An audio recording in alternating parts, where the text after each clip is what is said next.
열왕기하 6장에서 8장 요약. 엘리사 선지자의 제자들이 점점 많아지면서 그들이 함께 머물던 곳은 좁아졌습니다. 그래서 그들은 요단으로 가서 새 처소를 짓기로 했고 엘리사도 그들과 함께 갔습니다. 그런데 강가에서 나무를 베던 제자가 빌려온 도끼날을 물속에 빠뜨리고 절망합니다. 쇠붙이 도구가 귀했던 시대라 생계와 관련된 큰 문제였습니다. 그때 엘리사가 나뭇가지를 물 위에 던졌고 그 순간 도끼가 물 위로 떠올랐습니다. 이 기적은 하나님께서 일상의 작은 필요까지 채워주시는 분임을 보여줍니다. 그 무렵 아람 왕은 이스라엘을 습격할 비밀 계획을 세우지만 하나님의 계시를 받은 엘리사를 통해 그 계획이 계속 드러나 실패합니다.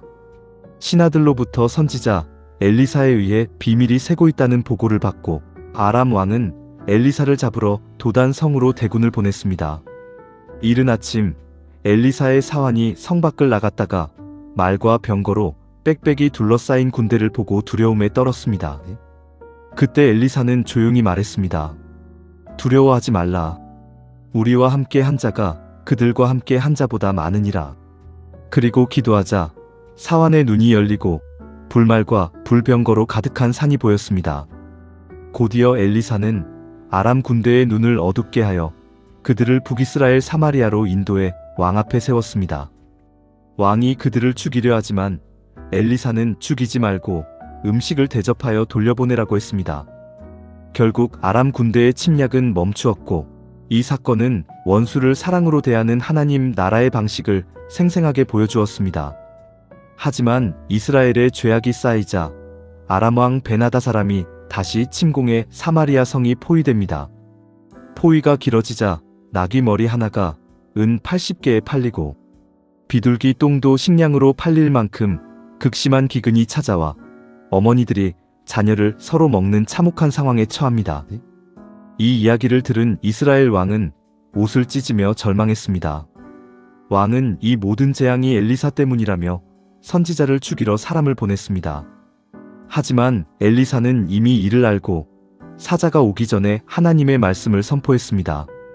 내일 이 시각이면 사마리아 성문에서 고운 밀가루 한 스아가 은 한 세겔에 보리 두 스아가 은 한 세겔에 팔릴 것이다. 왕의 장관이 비웃으며 여호와께서 하늘에 창을 낸다 해도 어찌 이런 일이 있으리요 하고 말했고 엘리사는 그가 그 일을 눈으로 보되 먹지는 못할 것이라고 응답했습니다. 그날 저녁에 예언이 이루어집니다. 성문 밖에 살던 나병 환자 4명이 어차피 죽을 목숨이니 아람 진영으로 가보자고 결심했습니다. 아람 진영에 도착했을 때 놀랍게도 진영이 텅 비어 있었습니다. 여호와께서 아람 군대로 하여금 마병과 큰 군대의 소리를 듣게 하셨고 그들은 헷과 애굽의 왕들이 공격하는 줄 알고 서로를 짓밟으며 달아났던 것입니다. 나병 환자들은 먹고 마시고 은과 금과 의복을 숨겼습니다. 나병 환자들이 전한 소식을 듣고 이스라엘 백성들은 아람 진영을 쳐들어가 양식을 가져왔으며 그때 밀가루와 보리값이 싸진다는 엘리사의 예언을 비웃었던 장관은 성문에서 백성들에게 발표 죽습니다. 8장에서 엘리사는 전에 아들을 살려주었던 수네미 여인에게 여호와께서 7년 기근을 정하셨으니 가족과 함께 피난하라고 미리 알려줍니다. 여인은 엘리사의 말에 순종하여 온 가족과 함께 블레셋 땅으로 이동했습니다. 7년이 지난 후 이스라엘로 돌아온 여인은 왕을 찾아가 빼앗긴 집과 밭을 돌려달라고 호소했습니다.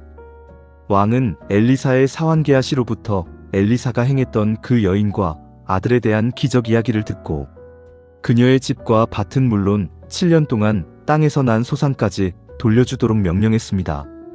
하나님은 선지자를 섬긴 여인에게 끝까지 은혜를 베푸셨습니다.